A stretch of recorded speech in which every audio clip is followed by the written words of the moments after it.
샬롬 유선생의 구속사 천국열차 유도순 목사님의 신구약 성경 파노라마를 낭독하는 시간입니다. 지금은 사도행전 파노라마 15장 1절에서 35절 예루살렘 회의의 두 번째 시간입니다. 셋째 단락 야고보의 제안 12절에서 21절 온 무리가 가만히 있었다고 말씀합니다. 12절 베드로의 증언과 그에 따른 고백에 대하여 이를 듣고도 이 일을 제기한다면 그는 이미 그리스도의 제자는 아니었을 것입니다. 이때 바나바와 바울이 일어섭니다.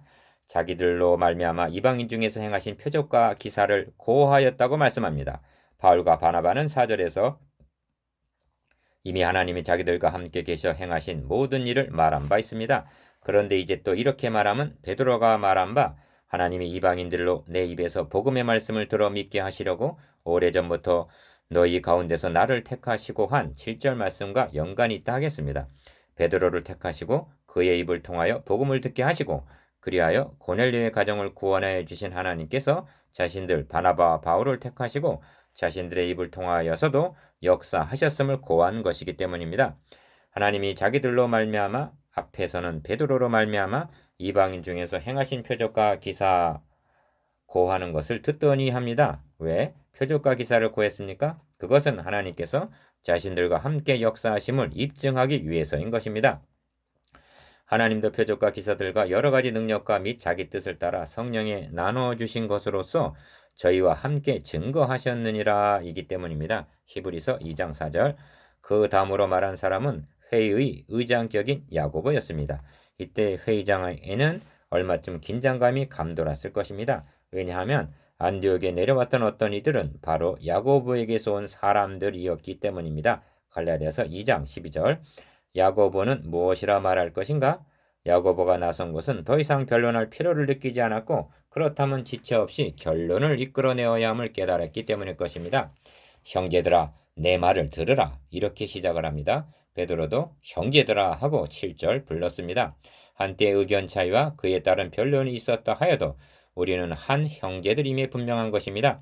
하나님이 처음으로 이방인 중에서 자기 이름을 위할 백성을 취하시려고 저희를 권고하신 것을 시몬이 고하였으니 하고 14절 먼저 베드로의 증언을 언급합니다. 이는 베드로의 증거를 인정하고 수납하는 말인 것입니다. 그런 연유에 이것이 성경과 부합하는지를 말씀합니다. 선지자들의 말씀이 이와 합하도다고 이것이 성경과 일치됨을 말씀합니다. 그렇다면 선지자들이 무엇이라 예언하였던가? 이후에 내가 돌아와서 다윗의 무너진 장막을 다시 지으며 또 그 퇴락한 것을 다시 지어 일으키리니 이는 그 남은 사람들과 내 이름으로 일컬음을 받는 모든 이방인들로 주를 찾게 하려 함이라 하고 15절에서 17절 예언하였던 것입니다. 이는 아모스 9장 11절의 인용인데 인용문 중에서 핵심은 무너진 장막을 다시 지으며 또 퇴락한 것을 다시 지어 일으키리니 하신 재건 사역에 있습니다. 구속의 역사란 재건의 역사였던 것입니다. 이를 통하여 내 이름으로 일컬음을 받는 모든 이방인들을 17절 구원하시려는 것이 하나님의 계획하심이었던 것입니다. 아모스가 다윗의 무너진 장막 또 그 퇴락한 것이라고 예언한 것은 1차적으로는 예루살렘이 파괴되고 성전이 불에 탈 것이며 하나님의 백성들이 포로되어 바벨론으로 끌려갈 것을 내다보고 한 말씀입니다. 하나님께서는 이를 다시 지으며 또 그 퇴락한 것을 다시 지어 일으키리니 하신 대로 그들을 포로에서 돌아오게 하시며 파괴된 성전과 성을 재건하실 것을 뜻합니다. 그러나 이것이 전부가 아닙니다. 다윗의 무너진 장막이란 단순한 물리적인 도성만을 의미하는 것은 아니기 때문입니다. 그보다 더 심각하게 중요한 것은 다윗에게 약속하신 왕권이 무너졌다는 데 있는 것입니다. 하나님께서는 다윗에게 너가 나를 위하여 나의 거할 집을 건축하겠느냐고 물으신 바 있습니다. 다윗에게는 성전 건축의 소원이 있었습니다. 그러나 너에게 이르노니 여호와가 너를 위하여 집을 이루고 하십니다. 사무엘하 7장 5절 11절 도리어 하나님께서 다윗을 위하여 집을 지어 주시겠다는 말씀입니다. 이 점이 중요합니다. 구속사역은 인간이 하나님을 위하여 집을 세워드리듯 하나님의 나라를 건설하는 것이 아니라 하나님께서 인간을 위하여 집을 세워주시는 하나님의 주권적인 역사인 것입니다. 그리고 다윗에게 너희 집과 너희 나라가 너희 앞에서 영원히 보존되고 너희 유가 영원히 견고하리라고 약속하셨습니다. 사무엘하 7장 16절. 이는 다윗의 위, 즉 왕권이 중단됨이 없이 계속될 것을 의미합니다. 그런데 하나님께서 지어주마 약속하신 다윗의 장막이 바벨론에 의하여 무너졌으며 하나님의 언약은 폐하여졌다는 말인가 하고 심각한 위기에 봉착하게 된 것입니다. 그리고 인간의 힘으로는 이를 재건할 가망이 없었던 것입니다. 그러나 하나님께서는 때가 참에 그들을 포로에서 귀환케 하시고 불타버린 성전을 재건하게 하셨습니다. 하지만 이것이 선지자들을 통하여 말씀하신 회복과 재건의 전부는 아니었던 것입니다. 이것으로 이방인들에게 구원의 길이 열리게 되는 것은 아니었던 것입니다. 하나님께서는 이 언약을 그리고 회복의 역사를 계속적으로 이루어 나가셨습니다. 하나님은 중단하시거나 결코 실패하시지 않습니다. 보라, 너가 수태하여 아들을 낳으리니 그 이름을 예수라 하라. 주 하나님께서 그 조상 다윗의 위를 저에게 주시리니 영원히 야곱의 집에 왕 노릇하실 것이며 그 나라가 무궁하리라. 누가복음 1장 31절에서 33절. 이것이 다윗의 무너진 장막을 다시 지어 일으키심이 아니고 무엇입니까? 하나님께서 다시 지어 일으키심이 아니었다면 다윗의 자손으로 그리스도가 나심도 없었을 것이며 이방인의 구원도 불가능한 일이었을 것입니다.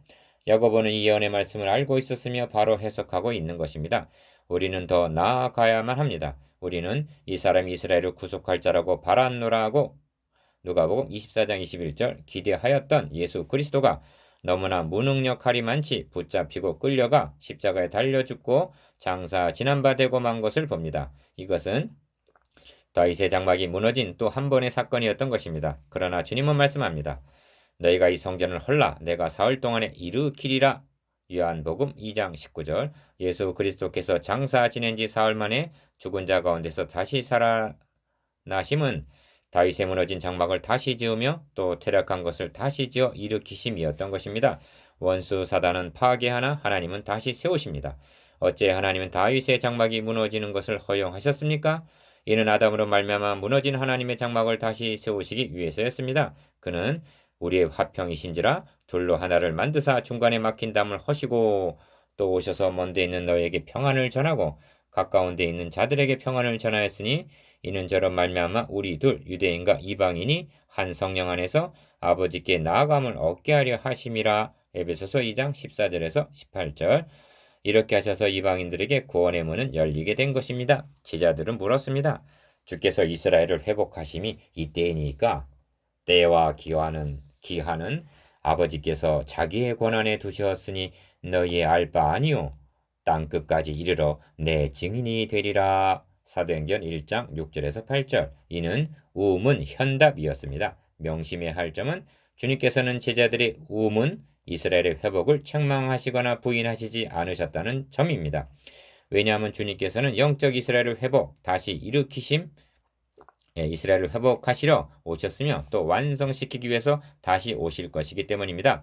우리는 그 완성이 이루었도다. 나는 알파 오메가요 처음과 나중이라고 계시록 21장 6절 계시록에 가서 완성되는 것을 봅니다. 창세기에서 대적자는 하나님의 장막을 무너뜨렸습니다. 그러나 성경 마지막 책에서 보라 하나님의 장막이 사람들과 함께 있음에 하고 계시록 21장 3절 하나님은 무너진 장막을 다시 지으며 또 그 퇴락한 것을 다시 지어 일으키십니다. 이렇게 하여 이스라엘의 남은 자와 내 이름으로 일컬음을 받는 모든 이방인들로 주를 찾게 하려 함이니라는 17절 그것은 가능해지는 것입니다. 모든 이방인들이라고 말씀한 중에는 여러분도 들어있는 것입니다. 야고보는 성령의 감화하심으로 하나님의 의도를 알았던 것입니다. 그러므로 이방인 중에서 하나님께로 돌아오는 자들을 괴롭게 말라 하고 단언합니다. 19절. 이 점에서 짚고 넘어가야 할 문제가 있습니다.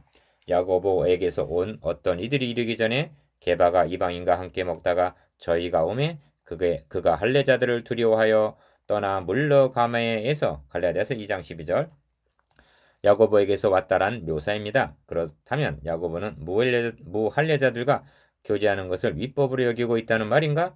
야고보는 이방인들이 할례를 받아야 구원을 얻는다고 믿고 있다는 말인가? 야고보에게서 온 어떤 이들은 그렇게 알고 있었던 것 같습니다. 그래서 게바도 물러가고 심지어 바나바도 뒤따른 것이 아니겠습니까? 회의 벽두에 이방인에게 할례 주고 모세율법을 지키라 명하는 것이 마땅하다고 5절 말한 사람도 그것이 마치 야고보의 견해인 양 여겼던 듯 싶습니다. 아닙니다. 이제 상관대로 야고보와 바울 간에 어떤 이견이 없었습니다. 야고보서와 로마서는 상호 보완적인 관계이지 충돌을 하거나 대립적인 입장이 아니라는 점입니다. 이제 야고보는 결론적인 제의를 합니다. 내 의견에는 다만 우상의 더러운 것과 음행과 목매어 죽인 것과 피를 멀리하라고 편지하는 것이 가하니 하고 말씀합니다. 이는 구원의 조건이기 때문이 아니라 유대인들이 극도로 증오하는 것들이었기 때문입니다. 유대인들이 할례 문제로 이방인 형제들을 괴롭게 하지 않았다면 이방인들도 이런 일들로 유대인 형제들을 괴롭게 하지 말아야 됨은 너무나 당연한 일이었던 것입니다. 넷째 단락 채택된 편지 22절에서 29절. 예루살렘 교회가 일치가결한 내용은 성령과 우리는 이 요긴한 것들 외에 아무 짐도 너에게 지우지 아니하는 것이 가한 줄 알았노니 우상의 제물과 피와 목매어 죽인 것과 음행을 멀리 할지니라. 이에 스스로 상가면 잘 되리라. 편안을 원하노라. 평강을 원하노라. 평안을 원하노라 입니다. 28절에서 29절. 이 점에서 주목하게 되는 것은 첫째, 아무 짐도 너에게 지우지 아니하는 것이 가한 줄 알았다는 말씀입니다.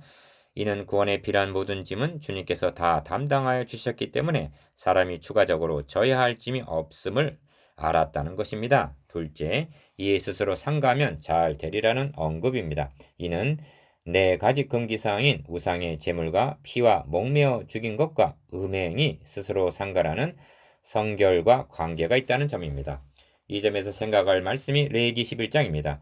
거기서는 가증하고 부정한 것들에 관하여 말씀하고서 결론에서 나는 여호와 너희 하나님이라. 내가 거룩하니 너희도 몸을 구별하여 거룩하게 하고 땅에 기는 바 기어다니는 것으로 인하여 스스로 더럽히지 말라. 나는 너희 하나님이 되려고 너희를 애굽 땅에서 인도하여 낸 여호와라. 내가 거룩하니 너희도 거룩할지어다. 레위기 11장 44절에서 45절. 이는 구원의 조건이 아니라 이미 구원을 얻은 자들에게 요청하시는 바 성화인 셈입니다. 이 말씀을 근거로 하여 베드로 사도는 권면합니다.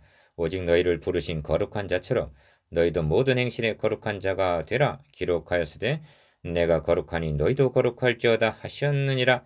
베드로전서 1장 15절에서 16절. 예루살렘 회의에서 채택된 편지 내용은 이와 맥을 같이 하는 성별과 연관이 있다 하겠습니다. 여러분, 성경 역사는 무너진 장막을 다시 지으며 또 그 퇴락한 것을 다시 지어 일으키시는 역사임을 깨달았습니다. 성경 역사만이 그러한 것은 아닙니다. 개인 구원에 있어서도 그러합니다. 우리는 자주 넘어지고 실패합니다. 그럴 때마다 하나님의 장막, 몸의 성전은 무너지고 퇴락해지는 것입니다. 그러나 하나님께서는 여러분의 무너진 장막을 다시 지으며 또 퇴락한 것을 다시 지어 일으키시는 것입니다. 그러한 하나님의 인자와 공일하심과 오래 참으심이 아니었다면 우리는 벌써 소돔과 같고 고모라와 같았을 것입니다. 너희 속에 착한 일을 시작하신 이가 그리스도 예수의 날까지 이루실 줄을 우리가 확신하노라. 빌립보서 1장 6절. 한 말씀만 첨부하려 합니다. 오늘의 성도들에게는 29절과 같은 편지는 보내지 않습니다. 그러나 성령께서는 현대교회를 향해서도 편지를 보내십니다. 어떤 내용일까요? 저는 그 편지가 계시록 2장에서 3장까지일 것이라고 믿습니다. 여러분도 그러합니까? 다섯째 단락 결과 교회가 굳게 섬 30절에서 35절.